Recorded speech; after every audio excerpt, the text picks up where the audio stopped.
Luke chapter 13. We'll be looking at a few verses there toward the beginning of the chapter in just a moment. If you want to be turning to that.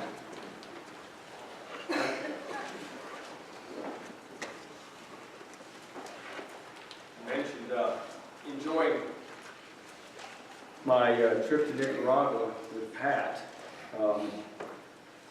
I was excited especially by having an experienced missionary to go on this trip with me.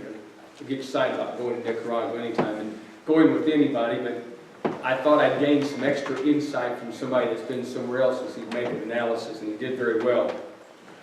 Being in Africa was different than Nicaragua, but there were a lot of things that were similar. Just that idea of cross-cultural communication and the analysis and recognizing that the cultures vary from one place to another and how good that is good. But there's another person that I want to talk about tonight who also spent some time in Africa, and it was a book that I read by Chadwick some years back. And he talked about when he got to Africa to do his mission work, that he was involved in the things he was doing as a missionary, but he also had a little side thing going on that he enjoyed a whole lot, that he used to have a garden back when he was in the United States, and he saw that the land where he was at, I'm not sure comparatively where that was where Pat was, but that it had such a rich soil in it.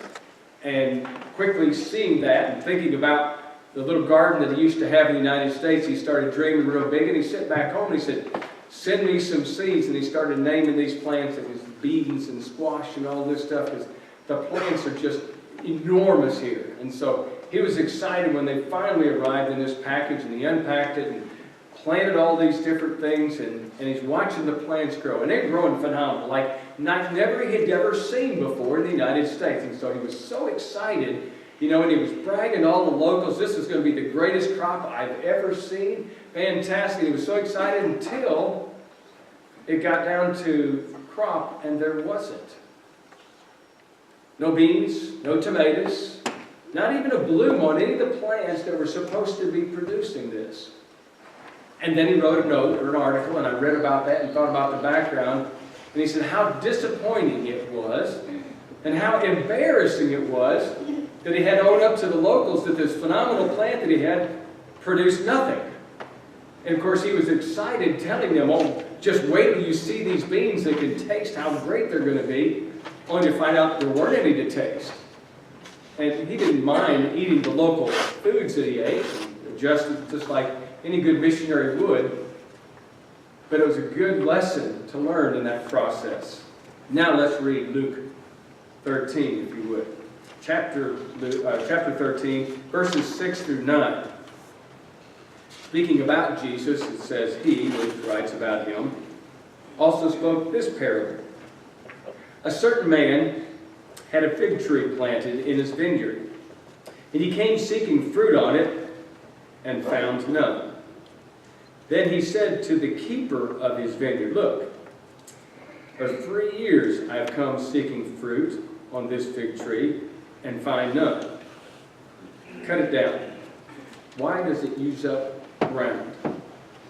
But he," that's the caretaker now, "answered and said, 'Sir, let it alone this year also, until I dig around it and fertilize it. And if it bears fruit, well, but if it does not, after that you can cut it down.'"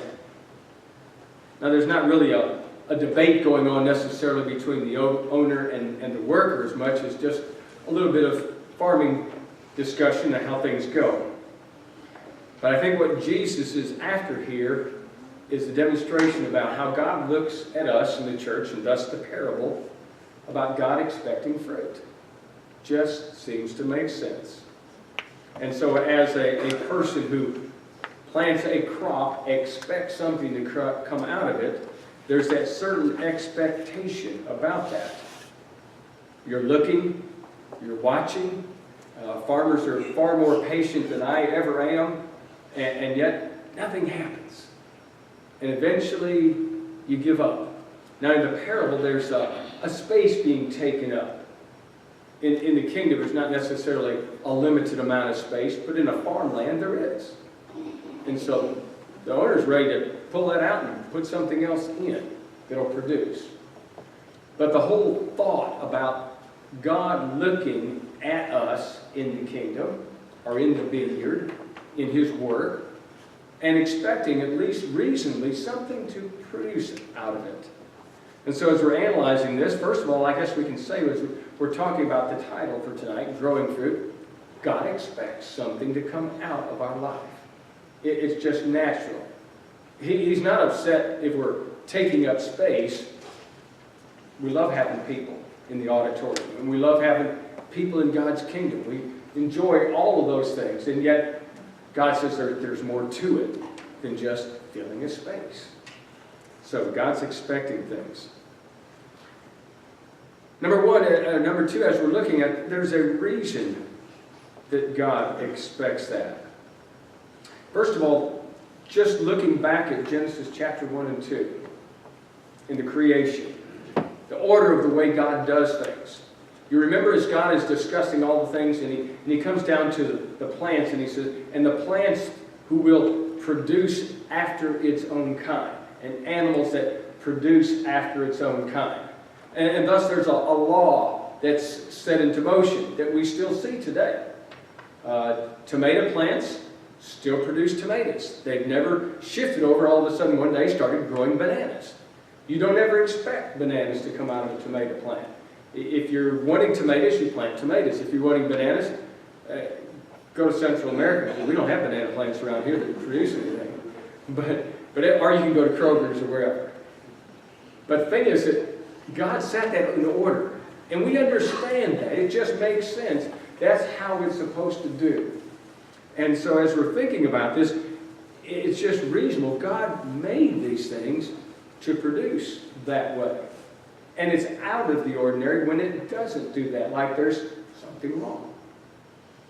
Second of all, as we're looking at this on the physical side, in Luke chapter 13, verse 6, there's a certain expectation that this man that owns the vineyard comes down and he's seeking fruit. He has a right to think that way. And Jesus, remember John chapter 1, he was in the beginning as the creation was involved. John says that all things were created through him. Without him, nothing was made that had been made. So Jesus was there and had set that order along with the Father in the process. And now something's not going right.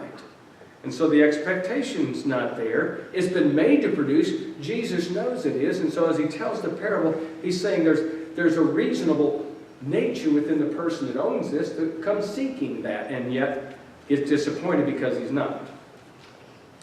Also, it's a natural thing to become upset when fruit isn't being produced. The owner here in the parable here, let's just cut it down. Let's just pull this out and let's start over. These workers says, let's go for it one more year. I'll work hard. You can visualize the worker thinking, maybe he's thinking, I didn't do my part, so I'm going to pitch in and really make this thing happen.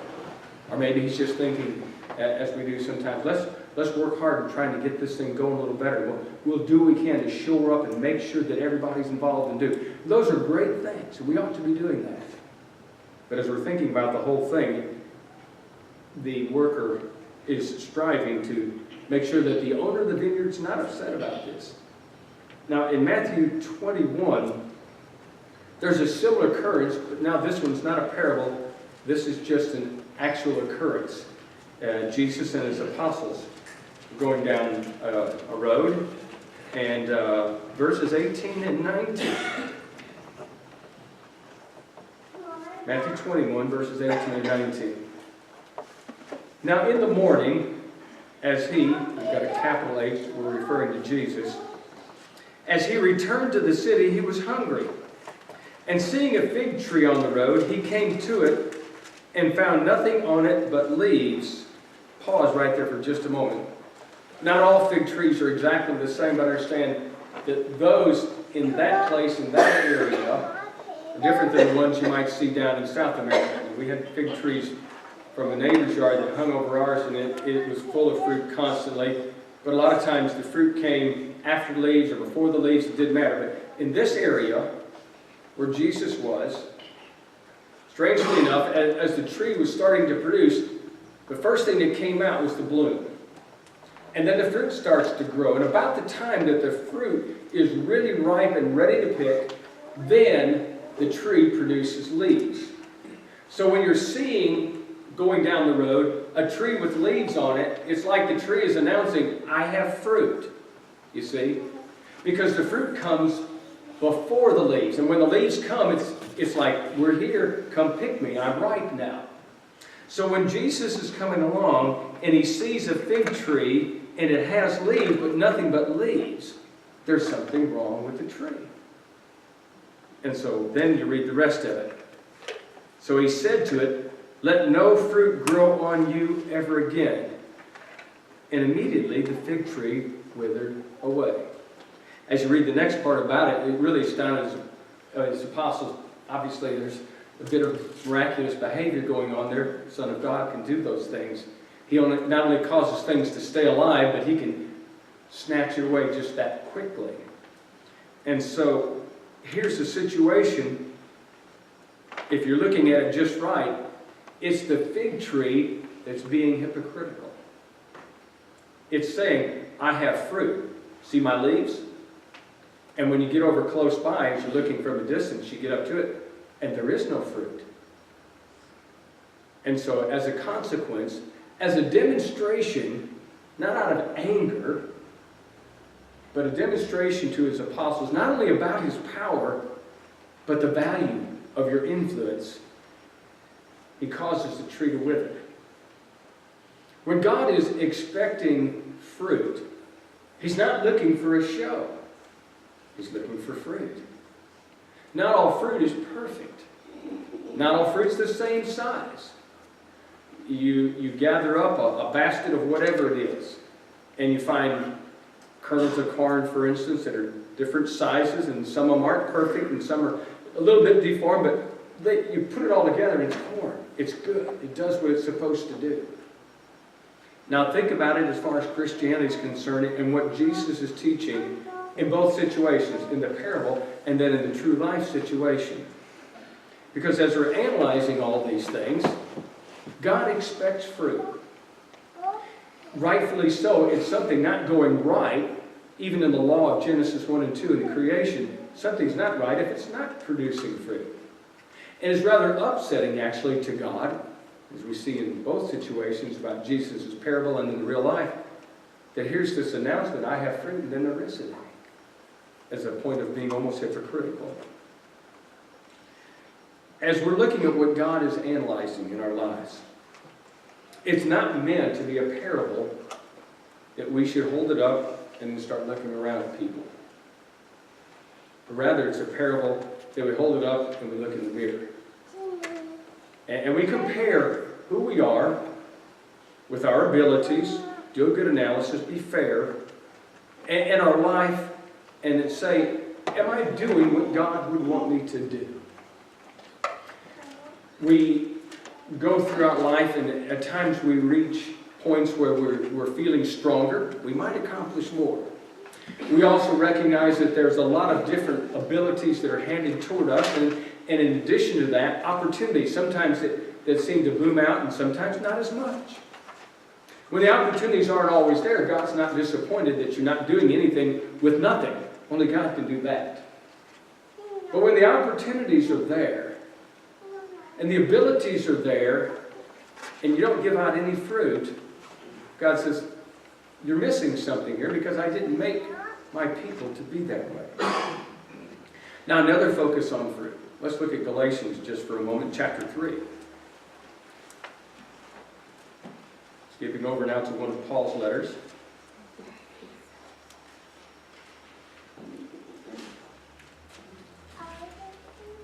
Let's look at chapter 5 rather.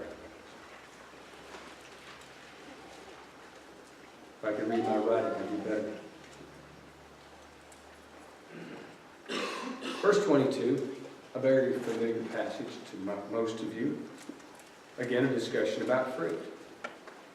But the fruit of the Spirit, capital S, that's God working through us, The fruit of the Spirit, what produces out of us, or should, is, and then there's a listing here, love, joy, peace. Some translations say long-suffering, some patience. Same thing. Kindness, goodness, gentleness, and self-control. This is description of one fruit.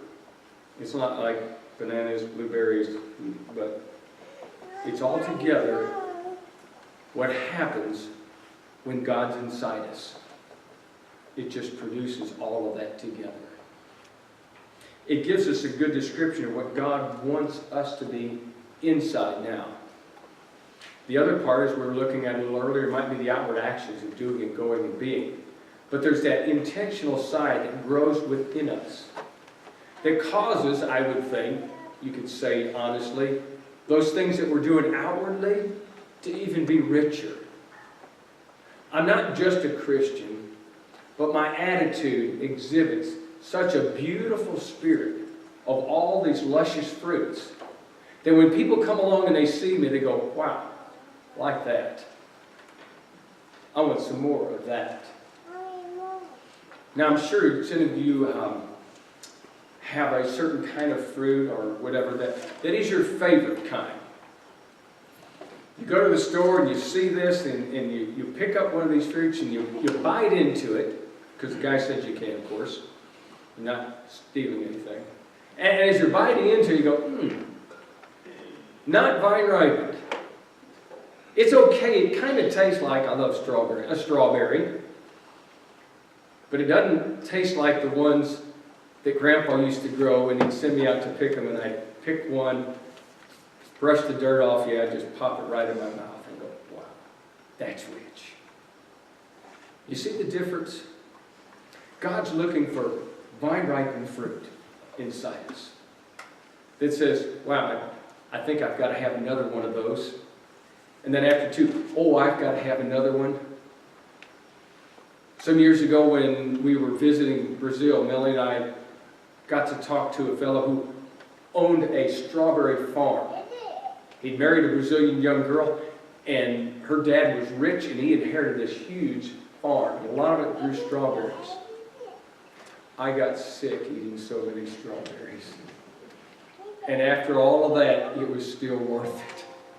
Just couldn't stop it, just one after another. They kept inviting, just one more. You've been there, haven't you? And see, this is what God is telling us that our fruit would be like. It would be so luscious and so rich. It's not just looks like a strawberry, tastes somewhat like it. It's the real thing. And people can't stop. Because it's exactly what God's after. A vine-ripened Christian, if you want to call it that. The fruit of the Spirit, again, is love, joy, peace, patience, kindness, goodness, gentleness, and self-control. And when you've got all that together, you're a luscious fruit that God says, now, this one's going to produce, can't help but do that. Because that's the way we're made, you see. People want more. It builds up people more. It honors the one who puts the fruit through us. I think of John chapter 15 in verse 8, and it talks about the vine and the branches, and it says, Jesus says, and without me nothing can produce. But we're there to produce, to honor the Father. So if I am, and I have to wrestle with this because I get so busy and doing things that I don't stop and think about how I'm coming out here. But if I am what I ought to be, then I'm exhibiting all of these things. I will do a better job in all the other things outwardly if the inside is functioning the way it needs to be. The source, again on John 15, is Jesus. That discussion I was mentioning a while ago about the vine and the branches is so good. Verse 1, Jesus says, I am the true vine, and my Father is the vine dresser. That's the one that coordinates it. They call it a vine dresser. He's a vine farmer. He knows how to fix it up, knows how to decorate, he knows what to do with it. Every branch in me that does not bear fruit, he takes away. There's that process again. But every branch that bears fruit, he prunes it, that it may bear more. You see what God's up to? Sometimes things happen so we can do better and more. Jesus says to his apostles, you're already clean because of the word which I have spoken to you. Abide in me, and I in you. And as the branch cannot bear fruit of itself unless it abides in the vine, neither can you unless you abide in me. Okay, now here's another thing. You see, the source of what we can do, of what causes that change within us, is Jesus. If you're feeling inadequate, enrich your life with more of Jesus. And if you're having that rich life, maybe it's just an analysis that you're not feeling as self-sufficient as you really are. That God really is doing more through you than you think, in other words. Because if God's working through you, there are things happening, and you might not see it all. But what a difference you make. And so this, again, is what God is up to. In this entire section here, verses 1 through 8, you keep seeing this idea of in me, in this, in my Father. 10 times that concept of the connection of being in is there. In Christ. What a beautiful thing. Fruit is good for you.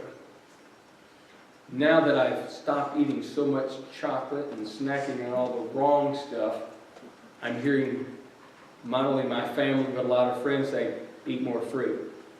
It's good for you. It makes you what you need to be. So I'm trying to do that. But I think it's particularly important for us to understand how good it is for the church spiritually when our fruit is what it ought to be. When inside we are as Jesus would have us to be, and outwardly we're working in all these different directions. That's how he has his church. He wants it to be. Central, if you look around, and I know all y'all are family here, you do a good job at it. Just realize that what you're doing is something important.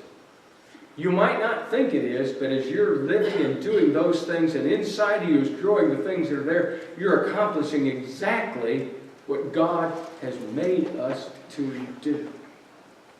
Producing fruit, enriching other people's lives, strengthening people and helping people. Keep it up. And as he's describing this in here a little more, once in a while in your life, the Father will prune and snip, and he'll use different things to cause those things to happen, just to make you a little better. Just so you can do a little bit more. So those things hurt occasionally. They cause us to struggle. But all it does is make us better in fruit producing. We can and do change lives. God made us that way. He wants us to be fruit producers. Thank you for doing all those things. Thank you, Central, for always being there and doing so much. Keep at it. You're making a difference. But as you're looking at your life tonight, if you're struggling about something, you need prayers, or maybe there's someone here that's not a Christian. We desire to serve the Lord. We desire to be saved. And if you need help or you need a prayer, we're here to help. We're going to sing a song in just a second. Think about the words. And as you're singing it, if you feel compelled to come down front, come down here and we'll help you. Whatever your need is, please come while we sing.